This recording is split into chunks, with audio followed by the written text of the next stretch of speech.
ನೀವು ಸೊಪ್ಪು ಸಾರು ಮಾಡಬೇಕು ಅಂದ್ಕೊಂಡಿದ್ರೆ ಈ ಥರ ಸೊಪ್ಪು ಸಾಂಬಾರನ್ನ ಮಾಡಿಕೊಂಡು ತಿನ್ನಿ, ತುಂಬಾ ಚೆನ್ನಾಗಿರುತ್ತೆ. ಎಲ್ರಿಗೂ ನಮಸ್ಕಾರ. ಇದು ಲೀಲಾಸ್ ಕನ್ನಡ ಚಾನಲ್. ನನ್ನ ಚಾನಲ್ಗೆ ಇನ್ನೂ ಯಾರು ಸಬ್ಸ್ಕ್ರೈಬ್ ಮಾಡ್ಕೊಂಡಿಲ್ವೋ ಅವರೆಲ್ಲ ಸಬ್ಸ್ಕ್ರೈಬ್ ಆಗಿ ಅಂತ ಹೇಳ್ತಾ, ಇವತ್ತಿನ ರೆಸಿಪಿಯಲ್ಲಿ ಬೇಳೆ ಮತ್ತು ಸೊಪ್ಪನ್ನು ಉಪಯೋಗಿಸ್ಕೊಂಡು ಸೊಪ್ಪು ಸಾಂಬಾರನ್ನ ಮಾಡಿ ತೋರಿಸ್ತಾ ಇದ್ದೀನಿ. ಇದು ತುಂಬಾ ಚೆನ್ನಾಗಿರುತ್ತೆ, ಮಾಡೋದು ಸುಲಭನೇ. ಹಾಗಾದರೆ ಬನ್ನಿ ಈ ಸೊಪ್ಪು ಸಾಂಬಾರನ್ನ ಯಾವ ರೀತಿ ಮಾಡೋದು ಅಂತ ನೋಡ್ಕೊಂಡು ಬರೋಣ. ಸೊಪ್ಪು ಮತ್ತು ಬೇಳೆನ ಉಪಯೋಗಿಸ್ಕೊಂಡು ನಾನಿಲ್ಲಿ ಸೊಪ್ಪು ಸಾಂಬಾರನ್ನ ಮಾಡ್ತಾಯಿದ್ದೀನಿ. ಮೊದಲಿಗೆ ಇಲ್ಲಿ ನಾನು 1 ಕಟ್ ಆಗುವಷ್ಟು ನಾನಿಲ್ಲಿ ಕಿಲ್ಕೆರೆ ಸೊಪ್ಪನ್ನು ತೊಗೊಂಡಿದ್ದೀನಿ. ನೀವು ಬೇಕಂದರೆ ಯಾವ ಸೊಪ್ಪಾದ್ರೂ ತೊಗೋಬೋದು. ಮೆಂತ್ಯ ಸೊಪ್ಪು, ಪಾಲಕ್ ಸೊಪ್ಪು, ದಂಟಿನ ಸೊಪ್ಪು ಯಾವ್ದು ಬೇಕಾದ್ರೂ ನೀವು ತಗೊಂಡು ಮಾಡ್ಬೋದು. ಇದ್ರ ಜೊತೆಗೆ ನಾನಿಲ್ಲಿ ಬೇಳೆನ ತೊಗೊಂಡಿದ್ದೀನಿ. ಬೇಳೆನ ಇಲ್ಲಿ ನಾನು 100 ಗ್ರಾಮ್ ಆಗುವಷ್ಟು ತೊಗೊಂಡಿದ್ದೀನಿ. ಇದನ್ನು ಚೆನ್ನಾಗಿ ತೊಳ್ಕೊಂಡು ತೊಗೋಬೇಕು. ಸೊಪ್ಪನ್ನು ಅಷ್ಟೇ ಚೆನ್ನಾಗಿ ತೊಳ್ಕೊಂಡು ತೊಗೋಬೇಕು. ಇವಾಗ ಇದಕ್ಕೊಂದು ಮಸಾಲೆನ ರೆಡಿ ಮಾಡ್ಕೊಳ್ಳೋಣ. ಮೊದಲಿಗೆ ಒಂದು ಮಿಕ್ಸಿ ಜಾರ್ಗೆ ನಾನಿಲ್ಲಿ ಮಸಾಲೆನ ರುಬ್ಕೊಳ್ಳೋದಕ್ಕೆ ನಾನಿಲ್ಲಿ ಅರ್ಧ ಬೌಲ್ ಆಗುವಷ್ಟು ಹಸಿ ತೆಂಗಿನ ತುರಿನ ತೊಗೊಂಡಿದ್ದೀನಿ. ಇವಾಗ ಇದನ್ನು ಮಿಕ್ಸಿ ಜಾರ್ಗೆ ಹಾಕ್ಕೊಳ್ಳೋಣ.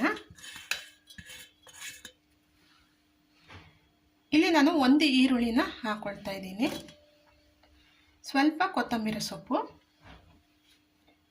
ಬೆಳ್ಳುಳ್ಳಿ ನಾನಿಲ್ಲಿ 1 ಇಲ್ಗಾಗುವಷ್ಟು ತೊಗೊಂಡಿದ್ದೀನಿ. ನಾನಿಲ್ಲಿ 1 ಟೊಮೆಟೊನ ಹಾಕ್ಕೊಳ್ತಿದ್ದೀನಿ. 1 ಟೊಮೆಟೊನ ನಾನಿಲ್ಲಿ ದಪ್ಪನಾಗೆ ಇದೆ, ನಾನಿಲ್ಲಿ ಕಟ್ ಮಾಡಿಬಿಟ್ಟು 1 ಟೊಮೆಟೊನ ಹಾಕ್ಕೊಳ್ತಾ ಇದ್ದೀನಿ. ಒಂದು 3 ಚಮಚ ಆಗುವಷ್ಟು ನಾನಿಲ್ಲಿ ಸಾಂಬಾರು ಪೌಡರನ್ನು ಹಾಕ್ಕೊಳ್ತಾ ಇದ್ದೀನಿ. ಇಲ್ಲಿ ನಾನು ಸ್ವಲ್ಪ ಹುಣಸೆಹಣ್ಣನ್ನು ಹಾಕ್ಕೊಳ್ತಾ ಇದ್ದೀನಿ. ನೀವು ಬೇಕು ಅಂದರೆ ಹಾಕ್ಕೊಳ್ಳಿ, ಬೇಡ ಅಂದರೆ ಇಲ್ಲ. ನಾವು ಟೊಮೊಟೊನೂ ಹಾಕ್ಕೊಂಡಿದ್ದೀವಿ. ಇವಾಗ ಇದಕ್ಕೆ ರುಬ್ಬಕ್ಕೆ ನೀರನ್ನು ಹಾಕ್ಕೊಳ್ಳೋಣ.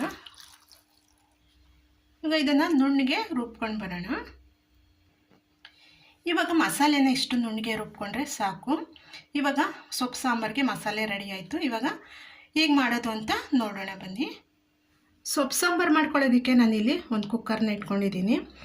ಇವಾಗ ಇದಕ್ಕೆ ಎಣ್ಣೆನ ಹಾಕ್ಕೊಳ್ಳೋಣ.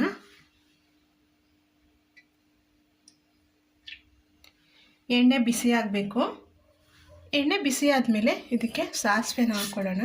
ಸಾಸಿವೆ ಚಿಟಪಟ ಅನ್ನಬೇಕು. ಸಾಸಿವೆ ಎಲ್ಲ ಚಿಟಪಟ ಆದಮೇಲೆ ಇದಕ್ಕೆ ಈರುಳ್ಳಿ, ಸ್ವಲ್ಪ ಒಣಮೆಣಸಿನ್ಕಾಯಿ, ಸ್ವಲ್ಪ ಕರಿಬೇವಿನ ಸೊಪ್ಪನ್ನು ಹಾಕ್ಕೊಳ್ಳೋಣ.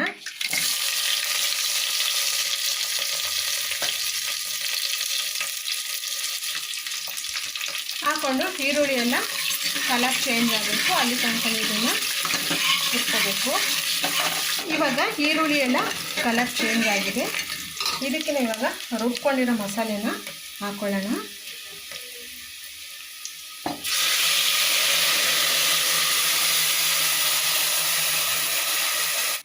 ಇವಾಗ ಮಸಾಲೆ ನೀರನ್ನು ಹಾಕ್ಕೊಳ್ಳೋಣ. ನೀರನ್ನು ನೋಡಿಕೊಂಡು ಹಾಕ್ಕೊಳ್ಳಿ. ನಿಮಗೆ ಯಾವಾಗ ಬೇಕೋ ಆದದಲ್ಲಿ ನೋಡಿಕೊಂಡು ಹಾಕ್ಕೊಳ್ಳಿ. ಇವಾಗ ಇದಕ್ಕೆ ನಾನು ಬೇಳೆನ ತೊಳೆದಿಟ್ಕೊಂಡಿದ್ನಲ್ಲ ಅದನ್ನು ಹಾಕ್ಕೊಳ್ತಾ ಇದ್ದೀನಿ.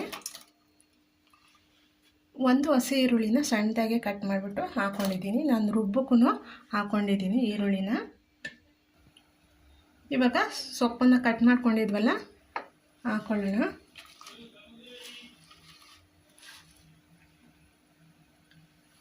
ಇವಾಗ ರುಚಿಗೆ ತಕ್ಕಷ್ಟು ಉಪ್ಪನ್ನು ಹಾಕ್ಕೊಳ್ಳೋಣ.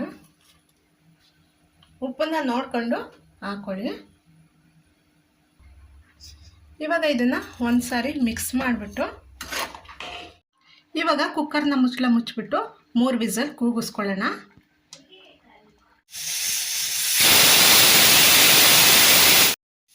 ಇವಾಗ 3 ವಿಸಲ್ ಬಂದಿದೆ. ಇವಾಗ ಇದನ್ನು ತಣ್ಣಗಾಗೋದಕ್ಕೆ ಬಿಡೋಣ.